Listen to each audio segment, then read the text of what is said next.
Hey guys, in this video I will show you how to use sprinklers in Grow a Garden Roblox. Alright, let's begin. There are several types of sprinklers available in the game. The most common ones can be crafted or purchased from the gear shop. Sprinklers come in four main types: basic, advanced, godly, and master. These different types can stack their effects if used together, but duplicates of the same type do not stack. For example, two basic sprinklers won't double the effect, but a basic and an advanced one will work together.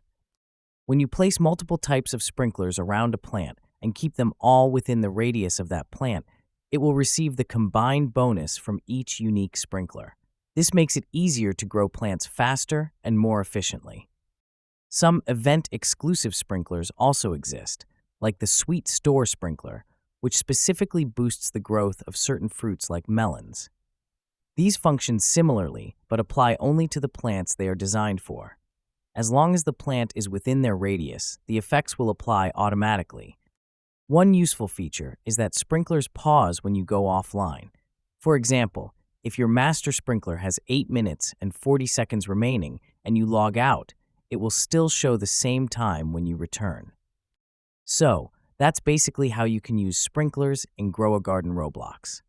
And that's it for this video. If you find this helpful, consider subscribing and giving this a big thumbs up. Thanks.